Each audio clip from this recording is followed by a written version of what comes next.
So, I'm gonna be honest here. One of my favorite books is Zack Parsons' My Tank is Fight. And I like World War II books. I love crazy inventions, and I appreciate the humorous writing style of the Something Awful crew. So this book was like some peanut butter, jelly, and bacon sandwich of awesomery when I was younger. Imagine my surprise when I find an audiobook version of it years later. Ask Mrs. Kenyon. It's one of the few moments one can hear me verbally squee in public. I can just see myself sitting in the car on the way to work, listening to the development history of the mouse tank, and having passengers stare at me wondering why in God's name I find this entertaining. I sat with bated breath as the opening for the audiobook passed through my speakers, and the narrator was horrible. Okay, horrible was a terrible adjective for this. The narrator, Patrick Lawler, read the drama parts of the book quite well, but the general snark, the feeling of the rest of the book seemed lost to him, like he was reading out of a cookbook. So, as with most of my side audio projects here, this read of My Tank is Fight started off with the simple thought of, man, I can do better than this chump. And I plan to do just that. My Tank is Fight. Deranged Inventions of World War II. Written by Zack Parsons. Prologue. Two-Fisted Pulp History. My Tank is Fight is my attempt to create something informative, exciting, and not entirely serious. I like to call it pulp history. There are plenty of books out there on tanks, planes, and even wonder weapons of World War II, but not many of those books try to make their source material exciting. They strip the inventions down to their technical details and forget about just how incredible some of these inventions were. I wanted to create a work that took all of the technical details and the history, then combined that with action and humor. There is no reason anyone should feel ashamed of getting excited about this stuff. These inventions would be right at home in a comic book or an Indiana Jones movie. When I was initially asked by Kensington Publishing to write a book, I pitched them several ideas. I think Cyberspace War, the Kung Fu Holocaust, probably played best to my strength of describing elaborate head-kicking sequences in a dystopian future, but they felt that sort of book would be too niche. That's why they asked me to write a comedic history book about some of the strangest inventions of World War II. They believed that it would have a broad appeal and a real shot at making the Oprah Book Club. You get that joke I made there? Because they're broads, and it would appeal to them? That's precisely the sort of cutting-edge humor you can expect from the rest of this book. My Tank is Fight is based on a series of columns I wrote for the cult humor website Something Awful. I shamelessly stole the title from a song by the Darkest of the Hillside Thickets and slapped it over a bunch of mediocre articles I had written about tanks, jets, and other various inventions of World War II. The articles were inexplicably well received, so when the time came for me to transform my internet rambling into a book, these articles made an obvious choice. Next to the inventions, my greatest inspiration for this book has to have been the old space exploration books aimed at adolescents. I have fond childhood memories of a book about a human mission to Mars, projected to get underway by 1998, that included fabulous domed greenhouses and little adobe habitats. As if the authors based their books on a doodle some NASA guy had made in his notebook and decided that was science enough for them. But those books had fantastic color illustrations of rockets leaping into the sky and space conquered by square-jawed astronauts and their dreamy space wives. They told the tales of a future that I could almost believe in, if I let my cynicism melt away. Real or not, they were inspiring to me. Most of the inventions included in this book are the same sort of fantastic creations of minds with big ideas and little connection to reality. Some of these inventions were nearly realized during World War II, and others were years away from being possible. Some of these inventions influenced technological development for decades to come, and others were rightfully abandoned by their creators. These were big dreams of powerful weapons and new or strange technologies. I have attempted to tell a tale of a past that you could almost believe possible, if you let your cynicism melt away. I hope it's an exciting vision of a war changed by science gone out of control. The Nazis! The majority of the inventions covered in this book are German in origin. The desperation of Nazi Germany in the latter years of World War II led to a madcap renaissance of sorts. With Germany nearly beaten, any idea that might shift the odds back in its favor were entertained. Devices and schemes that other nations rejected out of hand would have often proceeded through several phases of development before termination. Excellent ideas that were simply too ambitious for a nation being beset on all sides by its enemies were pursued regardless of cost. These inventions often wasted resources and hastened the downfall of Germany. Japan, the United States, Great Britain, and the Soviet Union all contributed incredible and often preposterous inventions during World War II as well. This book is not intended to make the Germans out to be the only nation creating silly machines. They simply had more of them. Conversely, this book is not intended to romanticize Nazi Germany. National Socialism was a horrible ideology made even worse in the hands of a racist psychopath like Adolf Hitler. The Holocaust and the tens of millions of other civilian and military deaths are the greatest human tragedy of all time. During the fictionalized portions of this book, I decided to focus on one character from the United States, one from the Soviet Union, and two from Nazi Germany. I did my best to portray all four characters as genuinely good and likable people, as I think most of the people who fought and died in the war, in all wars, are essentially good. Section 1, Land. Chapter 1, Panzerkampfwagen 8, Maus. If you ever find yourself in the mood to develop the world's largest armored fighting vehicle, the Germans would like to recommend that you name it after something really small. Maybe you could go with the Flea, or the Amoeba, or maybe even the Quark. The Germans went with the Maus, and look where it got them. On second thought, don't look where it got them, because they spent half a century divided by the nations that defeated them. But hey, no one will forget good old go-getter Germany. They say there's no such thing as bad publicity. I'm looking at you, Holocaust Museum. The Maus is perhaps the most well-known of the superweapons still under development at the end of World War II. A functional prototype was finished, complete with armament, and survives in a sort of restored condition in a Russian museum. The Maus was enormous.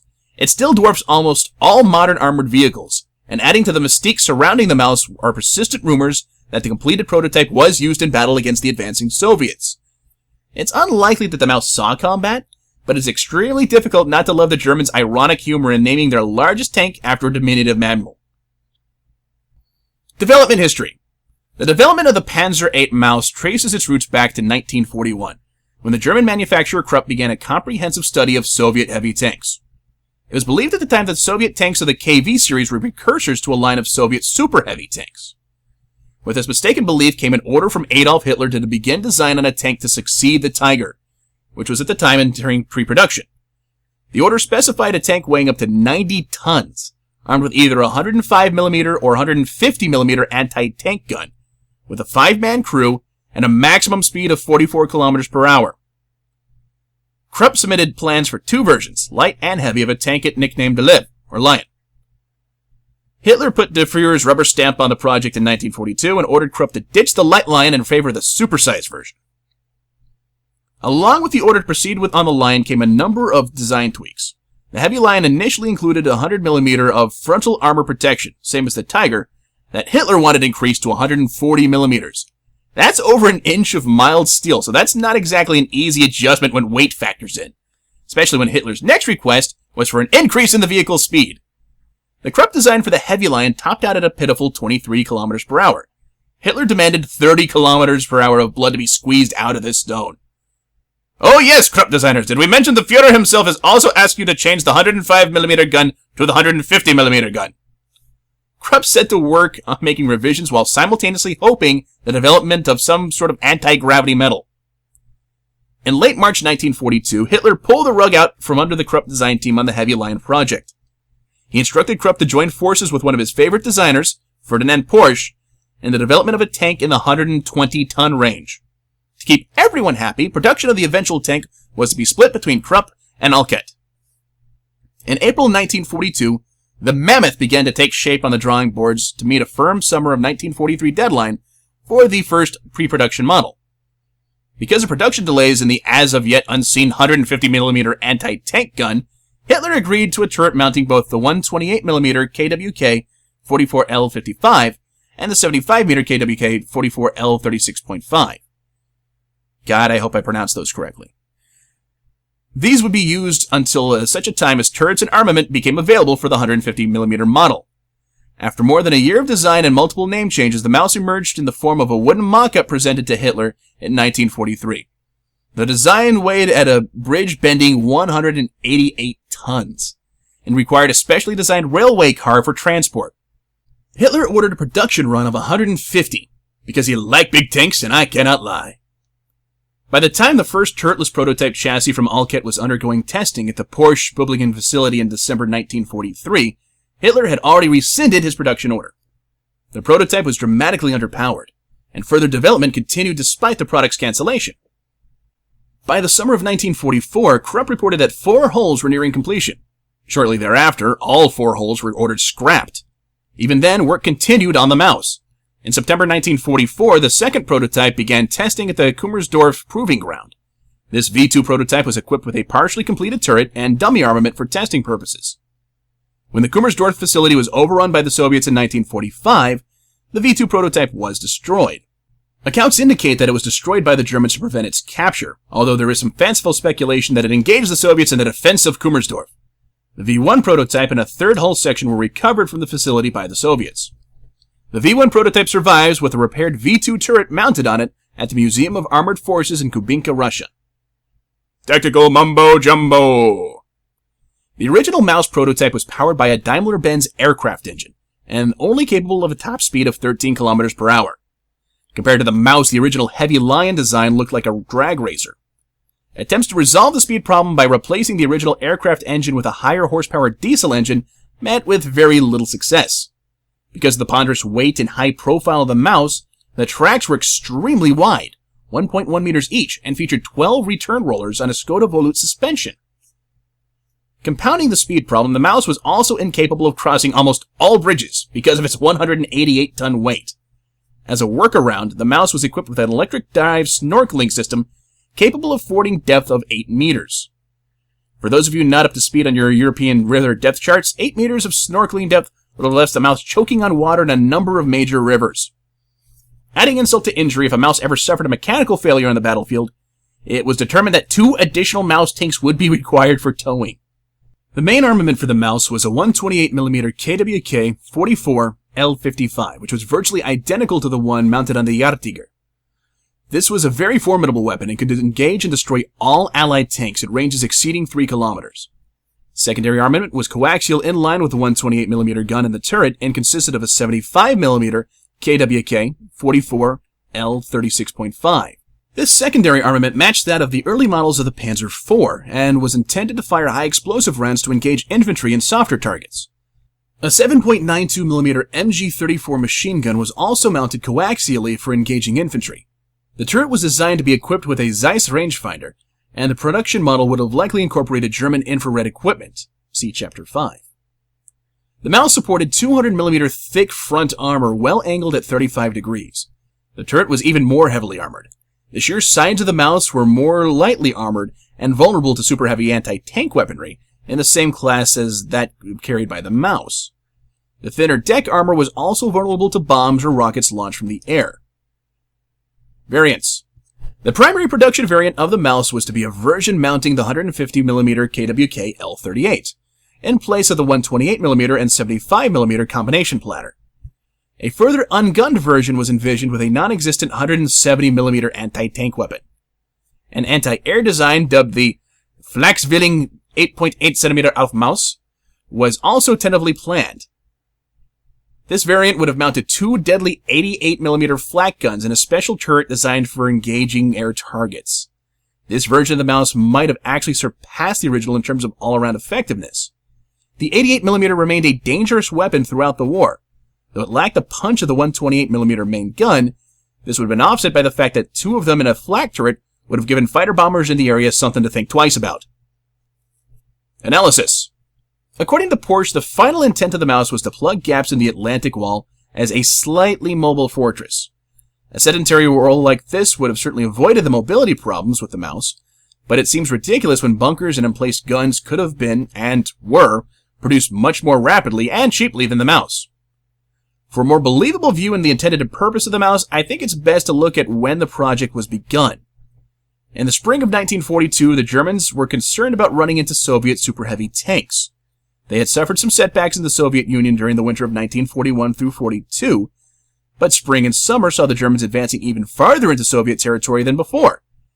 This was a victorious Germany still in the rise portion of the rise and fall of the Third Reich. Ultimately, Hitler's decision to cancel official development of the Maus in late 1943 was one of his increasingly rare good ideas. Had Maus entered service in late 1943 as planned, it might have had a significant psychological impact on the enemy. This effect would have gradually faded as tacticians developed solid ways to take a Maus out of action. Given the pathetic speed and extremely high visible profile of the Maus, I feel this would have happened in a month, or less, depending on how numerous and vigorously employed the Maus was. Considered in a vacuum devoid of the realities of war, the The Maus was a mighty tank. It was armed and armored so heavily that the sight of one might give pause to an entire company of allied tanks. Then reality, and infantry, would creep up and throw demolition charges onto it when it inevitably got stuck somewhere. Or P-51s would dive from the sky and blast holes in it with rockets and bombs. Maybe a bold tank commander in a Pershing would circumnavigate it and plug in its rear armor. Whatever its fate, the Maus was by no means the unobtainable, invulnerable tank that Hitler so desperately wanted. Instead, it was a magnificent waste of resources. Hypothetical development history. Superschweres Panzer, Abteilung 400, deported from mustering near Stuttgart on December 6, 1943, under the command of General Major Ferdinand Schuft. Rail bridges in the vicinity of Ulm were incapable of carrying the entrained unit, so the 16 Maus tanks of the Abteilung were forced to dismount and ford across the Danube. Low waters were found, and the Maus tanks were able to cross without using their snorkels. Despite this, 4 tanks became inextricably mired in the freezing mud because of their weights and were left behind for engineering teams to recover. The remainder of the unit traveled on by rail to Krakow and were joined in late December by the surviving Maus detachment. By then, a 5th tank had become disabled due to overstressing of the suspension. It was cannibalized for parts and then dynamited by engineers for the sapper platoon. Its turret survived as a gun emplacement. During their travel, the Maus tanks had attracted a good deal of attention, despite efforts to move in secrecy. Persistent attack by Soviet aircraft forced the tanks into nocturnal travel schedules, and resulted in the 6th Maus being lost to a frozen pond concealed by snow in the vicinity of Zitomir. Superschweres Panzer Abteilung 400 linked up with units of the 17th Corps and formed a defensive line west of Zitomir in preparation for a counterattack. A Soviet offensive to encircle Zitomir had begun on Christmas Day and was still underway. On December 26th, Schuft detached a platoon of Maus tanks to bolster the defenses within the city. German forces had already retreated into the city itself, and bitter fighting was erupting all along the eastern fringe of Zitomir. On December 27th, the Russians encountered a Maus of the Superschweres Panzer Abteilung. 11 Soviet tanks, including 2 heavy tanks, were lost before the Maus was disabled by a hit to the suspension. German forces destroyed the abandoned tank and over the following days were forced to retreat into the outskirts of the city. Soviet forces pushed in towards Zitomir, hammering it with artillery in an effort to close the pincer around the Germans. General Major Schuft, who had ordered to hold his remaining tanks in reserve, advanced on January 5th against heavy Russian resistance and temporarily smashed the leading edge of the northern arm of the encirclement. 2 Maus tanks were disabled but later repaired, and a 3rd was abandoned and destroyed. Despite urgings by officers in the Zitomir area, Hitler refused to allow retreat. Photographs of the Maus began to appear in German and Allied print media. The US and British press enraged Hitler by repeatedly referring to the Maus tanks as Hitler's only battleships. The Germans released a newsreel showing the Abteilung 400 in formation before embarkation at Stuttgart. Joseph Stalin countered soon after with footage of Soviet troops laughing and lounging on the wreckage of a Maus tank. Encirclement of the Zitomir area was completed by the first week of January, but tenacious resistance kept the pincer porous. Abteilung 400, by then reduced to only 4 Maus tanks, effected a breakout to the west through blizzard conditions with survivors from other units in the Kessel. During the retreat west, all Maus tanks experienced breakdowns and were abandoned and destroyed. Further production of the Maus was halted, and Superschweres Panzer Abteilung 400 was disbanded. On March 4th, General Major Schuft was transferred to the top-secret Landcruiser Befehl Phoenix being formed in Berlin. What fight have been? 11:05 a.m., December 28th, 1943. Ukrainian Front, 1st Ukrainian Front, Special Sniper Detachment, Zitomir, Ukraine. Avdotia Donetskov settled like a snowflake on the fallen timbers of the 2nd floor of the Zitomir cinema. She did not make a sound louder than her own heartbeat. She pressed her body flat and slid forward, a centimeter at a time, until she was beneath an incidental lean-to of wood and curling wallpaper. She pulled her cloak over her furry sable Ushanka and gave the wallpaper above her a gentle tug, so a thin rivulet of snow powdered her head. The white scarf she wore around her neck and over her mouth directed her exhaled breath back down across her prone body. In moments, the snow falling from the sky had covered her legs in frozen Valenki boots. Avdotia waited patiently until she felt completely confident that she was concealed and unseen. She pressed her eyes to the German scope of her Russian rifle. She had earned the scope in one of the most harrowing sniper duels of her life. She had bested the German in the streets of Stalingrad and taken his scope as a trophy. That city had never fully belonged to the Germans, but Zitomir still did. The majority of the fighting was still to the east, and the Soviet artillery was only just beginning to range the outskirts. Soon it would be falling all around the cinema, but Avdotia would be long gone. In the heavy snow, Avdotia's ears proved better than her eyes, even with the German scope. She heard the clatter-clack of the tank's treads resolving beneath the constant thump of artillery landing to the east. They became louder and louder, though sound did not initially concern her. She had been near many of the fascist tanks and had put lead through a dozen foolish tank commanders. The cinema was situated at the flattened top of a T intersection. The tanks appeared as ominous shapes in the blowing snow. They moved so slowly that at first she presumed them to be idling, but the sound of their engines grew louder and louder. They were nearly a block away, and already their engines were shaking the structure around her, but at last she could make them out clearly. They were mammoths, the like of which she had never seen before. German tanks were always ugly, but these were exceptional. They were huge beasts, like slabs of iron, with tracks so wide there seemed little space between them and their boxy turrets, mounted with multiple heavy guns. They were hastily whitewashed, piled up with snow, and she could see none bore the telltale pockmarks of battle. This was something new. Along with the tanks came the infantry. They were veterans with frozen, snow-caked beards, wearing white smocks and boots stolen from dead Russians. Many had painted their rifles white or wrapped them up in pillowcases. The columns of tanks and infantry came to a halt just before the T intersection, and the commander of the lead tank jumped down from the turret. Avdotia watched him carefully through her rifle's scope. He was lean compared to the infantrymen bundled in their multiple layers of clothing. He simply wore a white parka over an insulated coverall. Though he seemed reasonably youthful, his face was heavily lined and scarred, so that the deep cuts of past battles overlapped into his permanently weathered features. A German infantryman began an animated conversation with the tanker, gesturing east down to the T of the intersection. Avdotia knew from infiltration of Zhytomyr the night before that he was pointing to the front lines being hammered by Soviet artillery. There were hundreds of soldiers there, dug in deep with anti-tank guns and well-sighted machine gun bunkers. She hoped that the artillery would clear the way for the Russian advance, but it so rarely worked out that way. The Germans could burrow into the ground like root grubs, and emerge from the heaviest bombardments practically unharmed. The tanker had pulled the infantryman aside and was obviously giving the other German a good piece of his mind about what he thought of the plan of attack. The two Germans were several paces away from the tanks and sheltered in the doorway of an abandoned barber shop. Avdotia had a perfect shot on them, and the loud rumble of the tanks might even cover the noise. She squeezed her left eye shut and took aim at the tanker's chest. At this range, she was reasonably sure of a good headshot, but with the wind and snow, she was not going to be able to take any risks. Her finger wrapped around the trigger. Her breathing stilled. Something dark swept past her line of fire. She immediately opened her other eye and saw that it was a boy, no more than 8, wrapped up in a winter coat and running like a fool towards the column of tanks. He held a German stick grenade in one hand with a pull pin held in the other, ready to yank it free and hurl the grenade. It was a sad distraction, but the boy's sacrifice would buy her the chance to kill both Germans instead of one. They were moving. They had seen the boy. She tried to get out of a line of fire, but the tanker had grabbed the boy by the wrist and was struggling with him. The boy screamed and dropped the grenade, but the pull pin remained wrapped in his fingers. The tanker grabbed it and threw it over a rooftop, but it did not explode.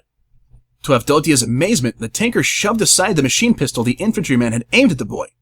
He shouted, "Go home!" angrily in Russian and slapped the boy in the face. It defied belief. Avdotia would have shot a child trying to blow up her countrymen. The infantryman obviously shared her opinion, and as he began to yell angrily at the tanker. The German turned away to watch the boy leave by an alleyway running between the cinema and a nearby brick hostel. Something, the scope, a glint from her gun barrel, caught the tanker's eye.